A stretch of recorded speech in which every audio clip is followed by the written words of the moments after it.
Dear students, നമുക്കിന്ന് consider ചെയ്യേണ്ടത് ഇലക്ട്രിസിറ്റിയിലെ കുറച്ച് പ്രോബ്ലംസ് ആണ്. Problem section 2.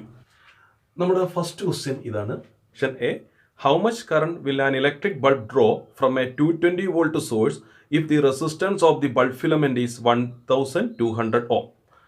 B, how much current will an electric heater coil draw from A 220 volt source if the resistance of the heater coil is 100 ohm? ഒരു filament lamp, അതിൻ്റെ ഫിലമെന്റിന്റെ resistance ആണ് 1200 ohm. ഇത് നമ്മൾ ഒരു സപ്ലൈയിലേക്ക് connect ചെയ്തിരിക്കുകയാണ്. ഈ സപ്ലൈയുടെ voltage ആണ് 220 volt. അങ്ങനെയാണെങ്കിൽ ഈ ഫിലമെന്റ് എത്ര കറണ്ട് ഡ്രോൺ ചെയ്യും എന്നാണ് ക്വസ്റ്റ്യൻ. നമുക്കറിയാം, പൊട്ടൻഷ്യൽ ഡിഫറൻസ് കൊടുക്കുമ്പോഴാണ് കറണ്ട് ഫ്ലോ ചെയ്യുന്നത്. അപ്പോൾ ഈ പൊട്ടൻഷ്യൽ ഡിഫറൻസ് കൊടുത്താൽ 1200 ohm എന്ന് ഉള്ള ഫിലമെന്റ് എത്ര കറണ്ടിനെ അതിലൂടെ കടത്തിവിടും എന്നാണ് ക്വസ്റ്റ്യൻ. ദെൻ നമുക്ക് ഓംസ് ലോഡ് ഇക്വേഷൻ ആണ് ഇതിനു വേണ്ടി യൂസ് ചെയ്യേണ്ടത്. അപ്പോൾ ആദ്യം ohm's law equation V is equal to I into R. ഇതാണ് ഓംസ് ലോഡ് ഇക്വേഷൻ. ഇതിൽ നമുക്ക് തന്നിട്ടുള്ളത് V. ഇവിടെ നമ്മൾ അപ്ലൈ ചെയ്ത potential difference, that is 220 volt, and the resistance of the filament, റെസിസ്റ്റൻസിനെ റെപ്രസെന്റ് ചെയ്യുന്ന letter capital R, is equal to 1200 ohm. Then we have to find out the current drawn by this filament. Current capital I.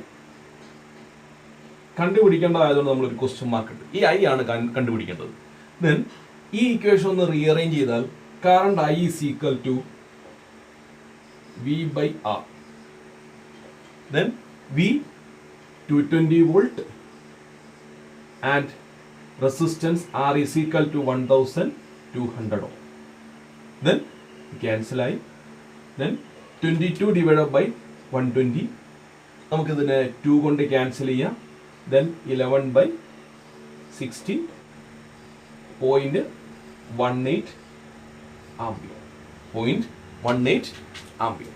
അപ്പോൾ 220 volt ഉള്ള ഒരു സപ്ലൈയിലേക്ക് 1200 ഓം ഉള്ള ഒരു filament lamp connect ചെയ്താൽ അതിലൂടെ drone ചെയ്യുന്ന കറണ്ട് അല്ലെങ്കിൽ അതിലൂടെ ഫ്ലോ ചെയ്യുന്ന കറണ്ട് 0.18 ആംപിയർ ആയിരിക്കും. ഈ ക്വസ്റ്റ്യൻ്റെ സെക്കൻഡ് പാർട്ട് നമുക്ക് എന്താണെന്ന് നോക്കാം. സെക്കൻഡ് പാർട്ടിൽ പറയുന്നത് 100 ohm റെസിസ്റ്റൻസ് ഉള്ള ഒരു ഹീറ്റർ കോയിൽ, നമുക്കറിയാം വാട്ടർ ഹീറ്റർ ഉണ്ട്, അല്ലെങ്കിൽ റൂം ഹീറ്റർ ഉണ്ട്, അങ്ങനെ ഹീറ്റ് ചെയ്യുന്ന ഡിവൈസുകളുണ്ട്. ഇതിൻ്റെ ഒരു കോയിൽ, അതിൻ്റെ റെസിസ്റ്റൻസ് 100 ohm ആണ്. ഇത് 220 വോൾട്ട് ഉള്ള സപ്ലൈയിലേക്ക്, നമ്മുടെ വീടുകളിലൊക്കെ സാധാരണ 220 വോൾട്ട് സപ്ലൈ ആണ് വീട്ടിലേക്കൊക്കെ വരുന്നത്. അപ്പോൾ അതിലേക്ക് നമ്മൾ കണക്ട് ചെയ്തു. അങ്ങനെയാണെങ്കിൽ ഈ ഹീറ്റർ കോയിലൂടെ എത്ര കറണ്ട് ഫ്ലോ ചെയ്യുമെന്നാണ് അടുത്തത് കണ്ടുപിടിക്കേണ്ടത്. നമുക്ക് നോക്കാം. ഇവിടെ നമുക്ക് കണ്ടുപിടിക്കേണ്ടത് കറണ്ട് ആണ്. Then current I is equal to a question mark. Then അങ്ങനെയാണെങ്കിൽ കറണ്ട് കണ്ടുപിടിക്കാൻ നമുക്കുള്ള ഇക്വേഷൻ ഓംസ് ലോഡ് ഇക്വേഷൻ ആണ്. V is equal to I R. V നമ്മുടെ ക്വസ്റ്റ്യനകത്തിലുണ്ട് 220 volt. V is equal to 220 volt. അതുപോലെ തന്നെ ഹീറ്ററിന്റെ resistance 100 ohm. Then R is equal to 100 ohm. Then from this equation I is equal to V by R. V is equal to 220 volt and resistance 100 ohm. Then 220 divided by 100, 22 by 10, 2.2 ampere. 2.2 ampere current ആണ് ഈ device drone ചെയ്തത്. അപ്പോൾ 220 volt സപ്ലൈയിലേക്ക് 100 ohm resistance ഉള്ള ഒരു heater coil connect ചെയ്താൽ ഈ heater coil 2.2 ampere current ആണ് അതിലൂടെ ഫ്ലോ ചെയ്യിക്കുന്നത്. അപ്പോൾ ഈ രണ്ട് കേസുകൾ തമ്മിൽ നമുക്കൊന്ന് കമ്പയർ ചെയ്യാം.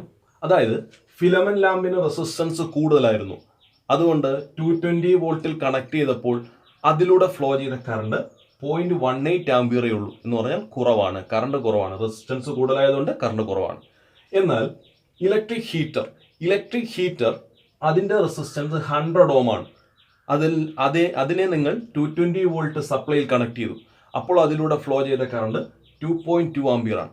അപ്പോൾ റെസിസ്റ്റൻസ് ബൾബിന്റെ ഫിലമെന്റിനേക്കാളും റെസിസ്റ്റൻസ് കുറവാണ് ഇവിടെ ഹീറ്റർ കോയിലിന്. റെസിസ്റ്റൻസ് കുറവായ ഹീറ്റർ കോയിലിലൂടെ അതുകൊണ്ട് കൂടുതൽ കറണ്ട് ഫ്ലോ ചെയ്തു. അപ്പോൾ നമ്മുടെ വീട്ടിലെ എല്ലാ ഡിവൈസുകളും ഒരേ പൊട്ടൻഷ്യൽ ഡിഫറൻസിലേക്കാണ് നമ്മൾ കണക്ട് ചെയ്യുന്നത്. ഒരു ഡിവൈസിന് എത്ര കറണ്ട് കിട്ടണം എന്ന് തീരുമാനിക്കുന്നത് ആ ഡിവൈസിന്റെ റെസിസ്റ്റൻസ് ആണ്. റെസിസ്റ്റൻസ് കൂടിയ ഡിവൈസിലൂടെ കുറച്ച് കറണ്ട് മാത്രമേ ഫ്ലോ ചെയ്യുകയുള്ളൂ. എന്നാൽ റെസിസ്റ്റൻസ് കുറഞ്ഞ ഡിവൈസിലൂടെ കൂടുതൽ കറണ്ട് ഫ്ലോ ചെയ്യും. അപ്പോൾ നമ്മുടെ വീടുകളിൽ ഉപയോഗിക്കുന്ന ഡിവൈസുകളിൽ കൂടുതൽ കറണ്ട് കൺസ്യൂം ചെയ്യുന്ന ഡിവൈസുകൾക്കെല്ലാം റെസിസ്റ്റൻസ് കുറവായിരിക്കും. കുറച്ച് കറണ്ട് കൺസ്യൂം ചെയ്യുന്ന ഡിവൈസുകൾക്കെല്ലാം റെസിസ്റ്റൻസ് കൂടുതലായിരിക്കും. അപ്പോൾ നമ്മൾ LED ബൾബ് യൂസ് ചെയ്യുന്നു. LED ബൾബിന് റെസിസ്റ്റൻസ് കൂടുതലാണ്, കാരണം അതിന് കുറച്ച് കറണ്ടിലാണ് അത് വർക്ക് ചെയ്യുന്നത്. അതുപോലെ തന്നെ വീട്ടിൽ ഉപയോഗിക്കുന്ന ഇൻഡക്ഷൻ കുക്കറിന് കറണ്ട് കൂടുതൽ ആവശ്യമാണ്. അപ്പോൾ ഇൻഡക്ഷൻ കുക്കറിന്റെ റെസിസ്റ്റൻസ് ലോ ആയിരിക്കും. Then next question, the potential difference between the terminals of an electric heater is 60 volt when it draws a current of 4 ampere from the source. What current will the heater draw if the potential difference is increased to 120 volt? നമ്മുടെ question ഇതാണ്. ഒരു heater അത് ഒരു 60 volt സപ്ലൈയിൽ connect ചെയ്തപ്പോൾ അതിലൂടെ 4 ampere current flow ചെയ്തു. അങ്ങനെയാണെങ്കിൽ ഇതേ ഹീറ്റർ നിങ്ങൾ ഒരു 120 വോൾട്ട് സപ്ലൈയിൽ കണക്ട് ചെയ്താൽ അതിലൂടെ എത്ര കറണ്ട് ഫ്ലോ ചെയ്യാം? അപ്പോൾ ഇത് കാൽക്കുലേറ്റ് ചെയ്യാതെ തന്നെ നമുക്ക് പറയാവുന്നേ ഉള്ളൂ. എന്നാലും നമ്മൾ അതൊന്ന് കാൽക്കുലേറ്റ് ചെയ്ത് നോക്കാം. ദെൻ നമുക്കിതിനെ 2 കേസായിട്ട് കൺസിഡർ ചെയ്യാം. Then case 1. ഫസ്റ്റ് കേസിൽ ഈ കോയിൽ കണക്ട് ചെയ്തിരിക്കുന്നത് 60 volt സപ്ലൈയിലാണ്.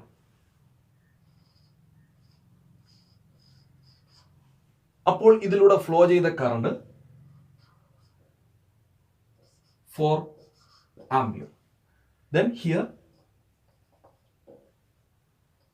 potential difference V is equal to 60 volt and current I is equal to 4 ampere. അങ്ങനെയാണെങ്കിൽ കറണ്ടും വോൾട്ടേജും ഉണ്ടെങ്കിൽ നമുക്ക് ഈ കോയിലിന്റെ റെസിസ്റ്റൻസ് കണ്ടുപിടിക്കാം. V is equal to IR. ഇതാണ് Ohm's law. Then R is equal to V by I. ഇവിടെ വോൾട്ടേജ് 60 വോൾട്ട് ആണ്, ഡിവൈഡ് ബൈ കറണ്ട് 4 ആംപിയർ ആണ്. 60 by 4 15 ohm. Then resistance of this coil is 15 ohm. ഈ കോയിലിന്റെ resistance 15 ohm ആണ്. Then case 2.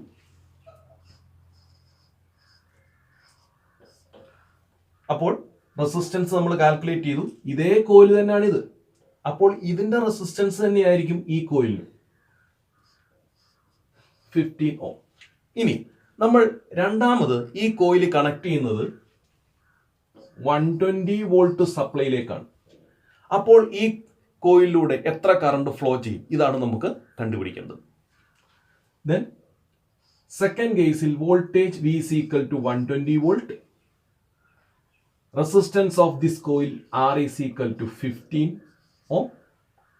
Then current I is equal to, by using this equation, current I is equal to V by R. Then V is equal to 120 volt and R is equal to 15 ohm. Then 120 by 15 is equal to 8 ampere. അപ്പോൾ ഈ coil നിങ്ങൾ ഒരു 120 volt സപ്ലൈയിൽ connect ചെയ്താൽ ആ കോയിലൂടെ 8 ampere current flow ചെയ്യും. നമുക്ക് Ohm's law അറിയാം. Ohm's law പറയുന്നത് വോൾട്ടേജും കറണ്ടും പ്രൊപ്പോർഷണൽ ആണെന്നാണ്. അങ്ങനെയാണെങ്കിൽ 60 വോൾട്ട് കൊടുത്തപ്പോൾ ഒരു കോയിലിലൂടെ 4 ആംപിയർ കറണ്ടാണ് ഫ്ലോ ചെയ്തത്. ഈ 60ക്ക് ഡബിൾ അല്ലേ 120? അങ്ങനെയാണെങ്കിൽ 4ന്റെ ഡബിൾ ആണ് 8. പൊട്ടൻഷ്യൽ ഡിഫറൻസ് ഡബിൾ ആക്കിയാൽ കറണ്ടും ഡബിൾ ആവും. അപ്പോൾ അങ്ങനെ നമ്മളിത് ഇങ്ങനെ ഇക്വേഷൻ ഒന്നും എഴുതി കാൽക്കുലേറ്റ് ചെയ്യാതെ തന്നെ നമുക്ക് പറയാവുന്നേ ഉള്ളൂ. 60 വോൾട്ട് കൊടുത്തപ്പോൾ 4 ആംപിയർ കറണ്ട് ഫ്ലോ ചെയ്തെങ്കിൽ 60യുടെ ഡബിളായ 120 വോൾട്ട് കൊടുത്താൽ അതിലൂടെ 4ന്റെ ഡബിളായ 8 ആംപിയർ കറണ്ട് ഫ്ലോ ചെയ്യും. അടുത്ത ക്വസ്റ്റ്യൻ എന്താണെന്ന് നോക്കാം. Resistance of a metal wire of length 1 meter is 26 ohm at 20 degrees Celsius. If the diameter of the wire is 0.3 millimeter, what will be the resistivity of the metal at that temperature? നമ്മുടെ question ഇതാണ്. ഒരു wire, അതിൻ്റെ length 1 metre ആണ്. Then length L is equal to 1 metre.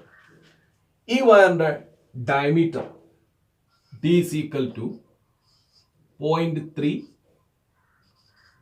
millimeter. ഈ മില്ലിമീറ്ററിനെ നമ്മൾ SI unit ആയ മീറ്ററിലേക്ക് convert ചെയ്യണം. മില്ലിമീറ്ററിനെ metre ആക്കാൻ 1000 കൊണ്ട് ഡിവൈഡ് ചെയ്യുക, അല്ലെങ്കിൽ 10⁻³ കൊണ്ട് മൾട്ടിപ്ലൈ ചെയ്യുക. Then 0.3 into 10⁻³ metre. ഇനി നമ്മൾ കാൽക്കുലേഷന് എളുപ്പത്തിന് വേണ്ടി ഈ 0.3 ഒരു പ്ലേസ് കൂടെ കറക്റ്റ് ചെയ്ത് 3 ഇൻറ്റു എന്ന് എഴുതും. അപ്പോൾ ഒരു പ്ലേസ് മാറിയപ്പോൾ ഇവിടെ പവർ നമ്മൾ മാറ്റണം. ദെൻ 10⁻⁴ ആക്കുക metre. Then resistance of this wire, ഈ വയറിന്റെ റെസിസ്റ്റൻസിനെ റെപ്രസെന്റ് ചെയ്യുന്ന ലെറ്റർ ക്യാപിറ്റൽ ആർ, 26 ഓം ആണ്. അപ്പോൾ നമുക്കറിയാം റെസിസ്റ്റിവിറ്റി എപ്പോഴും ടെമ്പറേച്ചർ മാറാതെ റെസിസ്റ്റിവിറ്റി മാറുന്നില്ല. അതുകൊണ്ട് 20 ഡിഗ്രി സെൽഷ്യസിലെയാണെന്ന് ഇവിടെ പറഞ്ഞിട്ടുണ്ട്. അത് നമുക്ക് കാൽക്കുലേഷന് വേണ്ടി ഇത് ആവശ്യമില്ല, 20 ഡിഗ്രി സെൽഷ്യസ്. നമുക്ക് ഇതിന്റെ റെസിസ്റ്റിവിറ്റി കണ്ടുപിടിക്കാം. അങ്ങനെയാണെങ്കിൽ റെസിസ്റ്റിവിറ്റിയുടെ ഇക്വേഷൻ നമുക്ക് നോക്കാം. Resistivity rho is equal to RA/L. ഇതാണ് റെസിസ്റ്റിവിറ്റിയുടെ ഇക്വേഷൻ.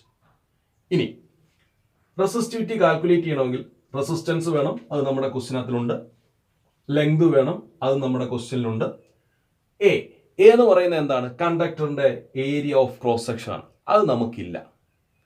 ഇനി ഏരിയ കണ്ടുപിടിക്കാൻ നമുക്ക് ഈ ക്രോസ് സെക്ഷൻ ഒരു സർക്കുലർ ഷേപ്പിലാണ്. അതുകൊണ്ട് സർക്കിളിന്റെ ഏരിയ കണ്ടുപിടിക്കാൻ നിങ്ങൾക്ക് πr² എന്ന് എഴുതാം, അല്ലെങ്കിൽ πd²/4 എന്നും എഴുതാം. Area A is equal to πd²/4. അതായത് area A is equal to πr² എന്നാണ്. നമുക്ക് പക്ഷേ ക്വസ്റ്റ്യൻ ആദ്യം ഡയമീറ്റർ ആണ് തന്നിട്ടുള്ളത്. അപ്പം π ഇൻറ്റു ഡയമീറ്ററിന്റെ ഹാഫ് ആണ് റേഡിയസ്. അപ്പോൾ ആറിന് പകരം d/2 ദി ഹോൾ സ്ക്വയർ എന്ന് എഴുതുക. Then π into d², 2 square 4. അങ്ങനെയാണ് ഈ πd²/4 എന്ന് പറയുന്ന ഇക്വേഷൻ വരുന്നത്. ഏരിയയ്ക്ക് പകരം നിങ്ങൾക്ക് ഈ πd²/4 ഇവിടെ സബ്സ്റ്റിറ്റ്യൂട്ട് ചെയ്യാം.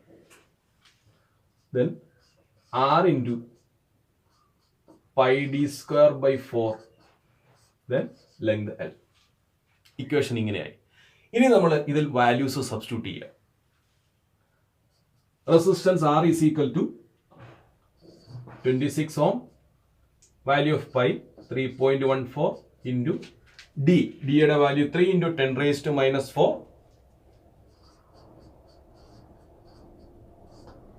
The whole square divide by L, length of the conductor 1 metre, 1 into 4. Then 26 into 3.14 into square 3 square 9, 10⁻⁻⁴ square 10⁻⁻8 divided by 1 into 4. Solve ചെയ്താൽ 183.69 into 10⁻⁻8 എന്ന് കിട്ടും. കറക്റ്റ് ചെയ്ത് ഇങ്ങനെ എഴുതാം. 1.8369 into 10⁻⁻. അപ്പോൾ രണ്ട് പ്ലേസ് നമ്മൾ മാറ്റിയത് കൊണ്ട് ഇവിടെ 10⁻⁻8 വരെ 10⁻⁻6 ആയി. ഇനി പോയിന്റിന് ശേഷം സെക്കൻഡ് പ്ലേസിൽ നമുക്ക് ഇതിനെ കറക്റ്റ് ചെയ്യാം. നമ്മൾ പഠിച്ചിട്ടുള്ളതാണ്.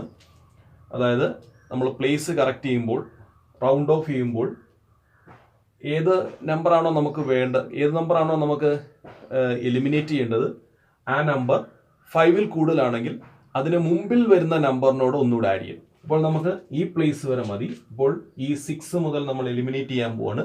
അപ്പോൾ ഇത് 5ൽ കൂടുതലായതുകൊണ്ട് ഇതിനോട് ഒന്നുകൂടെ ആഡ് ചെയ്യുക. 1.84 ആയിരുന്നു ഇൻറ്റു 10⁻⁻6. ദെൻ റെസിസ്റ്റിവിറ്റിയുടെ യൂണിറ്റ് ഓം മീറ്റർ. ഇതാണ് ഈ വയറിൻ്റെ റെസിസ്റ്റിവിറ്റി. നമ്മുടെ ടെക്സ്റ്റ് ബുക്കിൽ CBSE ടെക്സ്റ്റ് ബുക്കിൽ പേജ് നമ്പർ 206 പല മെറ്റീരിയൽസിൻ്റെ റെസിസ്റ്റിവിറ്റി ഉള്ളൊരു ചാർട്ടുണ്ട്. അപ്പോൾ ആ ചാർട്ടിൽ നിങ്ങൾ ചെക്ക് ചെയ്താൽ അറിയാം ഈ റെസിസ്റ്റിവിറ്റി വരുന്നത് മാംഗനീസിനാണ്. അപ്പോൾ മാംഗനീസിൻ്റെ റെസിസ്റ്റിവിറ്റിയാണ് 1.84 ഇൻറ്റു 10⁻⁻6 ohm metre. A wire of given material having length L and area of cross section A has a resistance of 4 ohm. What would be the resistance of another wire of the same material having length L/2 and area of cross section 2A? ഒരു wire അതിൻ്റെ length L ആണ്, area of cross section A ആണ്, and it's resistance is 4 ohm. ഈ വയറിൻ്റെ resistance 4. അങ്ങനെയാണെങ്കിൽ മറ്റൊരു wire അതിൻ്റെ length L/2 ആണ്, area of cross section 2A ആണ്. അങ്ങനെയാണെങ്കിൽ അതിൻ്റെ റെസിസ്റ്റൻസ് എന്തായിരിക്കും? ഇത് രണ്ടും ഒരേ മെറ്റീരിയലാണ്. ഒരേ മെറ്റീരിയലാണെങ്കിൽ നമുക്ക് പറയാം രണ്ടുപേരുടെയും റെസിസ്റ്റിവിറ്റി സെയിം ആണ്. രണ്ടുപേർക്കും സെയിം റെസിസ്റ്റിവിറ്റി ആയിരിക്കും. മെറ്റീരിയൽ മാറിയാൽ മാത്രമേ റെസിസ്റ്റിവിറ്റി ചേഞ്ച് ചെയ്യത്തുള്ളൂ. നമുക്കിത് രണ്ട് കേസായിട്ട് കൺസിഡർ ചെയ്യാം. For first wire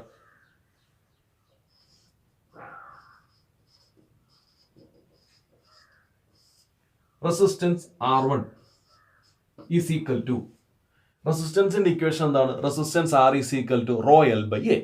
then here for first wire R1 is equal to rho L/A. ഈ റെസിസ്റ്റൻസ് ആണ് 4 ohm. Then is equal to 4 ohm. Then for second wire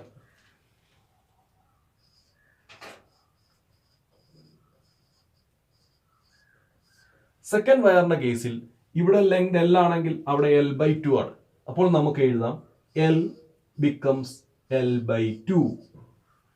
ഇവിടെ area of cross section A ആണെങ്കിൽ അതിന്റെ double ആണ് area of cross section ഇവിടെ. അങ്ങനെയാണെങ്കിൽ അവിടുത്തെ A എന്ന് പറയുന്നത് ഇവിടെ 2A ആണ്, ഡബിൾ ആണ് 2A. അങ്ങനെയാണെങ്കിൽ resistance of this wire R2 is equal to, same equation തന്നെ യൂസ് ചെയ്യാം. റെസിസ്റ്റിവിറ്റി റോ, അതിന് ചേഞ്ച് ഇല്ല, കാരണം രണ്ട് മെറ്റീരിയലിനും ഒരേ റെസിസ്റ്റിവിറ്റി ആണ്. ദെൻ അടുത്ത ലെങ്ത് ആണ്. ഈ വയറിന്റെ ലെങ്ത് L/2 ആണ്. അപ്പൊ ലെങ്തിന് പകരം എല്ലിന് പകരം L/2 എന്ന് കൊടുക്കാം, കാരണം ഈ സെക്കൻഡ് വയറിന്റെ ലെങ്ത് L/2 ആണ്. ദെൻ L/2 ഡിവൈഡഡ് ബൈ അടുത്ത area of cross section. First വയറിന്റെ ആണ് area of cross section A, but for second wire it is 2A. Then 2A is equal to, then 2 denominator വരും. അപ്പം raw L/2 into 2 4A. ഇവിടെ 1/4 നമ്മൾ separate ചെയ്യുന്നു. 1/4 into rho L/A. നോക്കിക്കേ, ഈ raw L/A, നിങ്ങൾ ഈ റോ L/A എവിടെയെങ്കിലും കണ്ടിട്ടുണ്ടോ? ഇവിടെയുണ്ട് റോ L/A. ഈ റോ L/A ആണ് ഫസ്റ്റ് വയറിന്റെ റെസിസ്റ്റൻസ്. അതാണ് 4 ohm എന്ന് നമ്മളിവിടെ എഴുതിയിരിക്കുന്നത്. അങ്ങനെയാണെങ്കിൽ ഈ റോ L/A പ്ലേസിൽ നിങ്ങൾക്ക് 4 ohm എന്ന് സബ്സ്റ്റിറ്റ്യൂട്ട് ചെയ്യാം. Then R2 is equal to 1/4 into rho L/A is equal to 4 ohm. Then 4 cancel ആയി. Then is equal to 1. അങ്ങനെയാണെങ്കിൽ ഈ പുതിയ വയറിന്റെ റെസിസ്റ്റൻസ് 1 ohm ആയിരിക്കും. ഇവിടെ നമ്മൾ മനസ്സിലാക്കേണ്ട കാര്യം, റെസിസ്റ്റിവിറ്റി ഒരു മെറ്റീരിയലിന്റെ കേസിൽ കോൺസ്റ്റന്റ് ആയിരിക്കും. ഫസ്റ്റ് വയറും സെക്കൻഡ് വയറും ഒരേ മെറ്റീരിയൽ കൊണ്ടാണ് ഉണ്ടാക്കിയിരിക്കുന്നത്. അതുകൊണ്ട് രണ്ടിൻ്റെയും കേസിൽ റെസിസ്റ്റിവിറ്റി നമ്മൾ സെയിം ആയിട്ട് എടുത്തു, പക്ഷെ ലെങ്ത് ഏരിയ ഓഫ് ക്രോസ് സെക്ഷനും ഒക്കെ ചേഞ്ച് ചെയ്യുന്നതായിട്ട് കൺസിഡർ ചെയ്യും. Next question, A wire of resistance 4 ohm is stretched to double its length. Then what will be its new resistance? നമ്മുടെ അടുത്ത ക്വസ്റ്റ്യൻ എന്താണെന്ന് നോക്കാം. ഒരു വയർ അതിൻ്റെ റെസിസ്റ്റൻസ് 4 ഓം ആണ്. Then resistance of A wire is 4 ഓം. ഇതിൻ്റെ ലെങ്ത് L ആണ്, area of cross section A ആണ്. നമ്മൾ ഈ വയറിനെ ഇങ്ങനെ സ്ട്രെച്ച് ചെയ്തു, നമുക്ക് വളരെ ശക്തി ഉണ്ടെന്ന് വെച്ചു, നമ്മളല്ലെങ്കിൽ ഏതെങ്കിലും ഒരു മെഷീൻ ഉപയോഗിച്ചു, ഇതിനെ സ്ട്രെച്ച് ചെയ്ത് ലെങ്ത് ഡബിൾ ആക്കി. ലെങ്ത് ഡബിൾ ആകുമ്പോൾ എന്ത് സംഭവിക്കും? ലെങ്ത് ഡബിൾ ആക്കി. Then length become 2L. നമുക്കറിയാവുന്നതാണ് ഒരു റബ്ബർ ബാൻഡിനെ നിങ്ങൾ സ്ട്രെച്ച് ചെയ്ത് ലെങ്ത് കൂട്ടിയാൽ അതിൻ്റെ തിക്നെസ് കുറയും എന്ന് പറഞ്ഞ പോലെ ഒരു വയറിനെ നിങ്ങൾ സ്ട്രെച്ച് ചെയ്ത് ലെങ്ത് കൂട്ടിയാൽ അതിൻ്റെ area of cross section half ആവും. അപ്പം ലെങ്ത് ഡബിൾ ആയാൽ area of cross section half ആവും, ബിക്കംസ് A/2.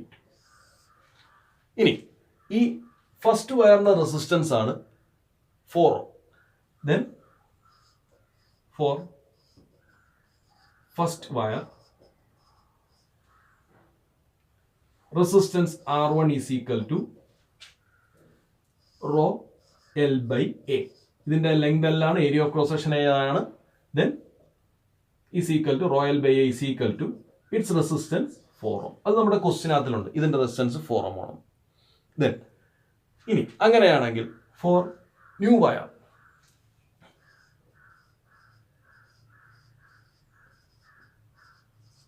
നമ്മുടെ പുതിയ വയറിന്റെ റെസിസ്റ്റൻസ്, അതിന്റെ കേസിൽ ലെങ്ത് L ഡബിൾ ആയി 2L ആയി. സ്ട്രെച്ച് ചെയ്തപ്പോൾ തിക്നെസ് പകുതിയായി, ഏരിയ ഓഫ് ക്രോസ് സെക്ഷൻ അതുകൊണ്ട് പകുതിയായി. Then A becomes A/2.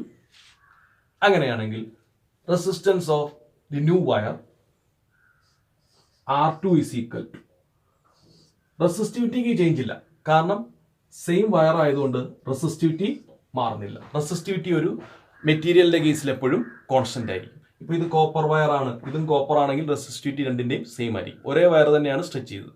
Then no change in resistivity. Then rho. അടുത്ത ലെങ്ത് ആണ്. സെക്കൻഡ് കേസിൽ ലെങ്ത് L പകരം 2L എന്ന് സബ്സ്റ്റിറ്റ്യൂട്ട് ചെയ്യുക, divide by. Then next time area of cross section ആണ്. സെക്കൻഡ് കേസിൽ ഏരിയ ഓഫ് ക്രോസ് സെക്ഷൻ എക്ക് വരെ A/2 ആണ്. Then A/2. ഈ 2 ന്യൂമറേറ്ററി വരും, അപ്പോൾ 2 × 2 ആവും. 2 × 2 4 into rho L/A. Then rho L by എന്താണ്? നമ്മൾ എവിടെയോ കണ്ട് പരിചയമുണ്ട് ഈ റോയൽ ബൈ. ഇവിടെ നോക്കിക്ക്, rho L by is equal to 4 ohm എന്ന് എഴുതിയിട്ടുണ്ട്.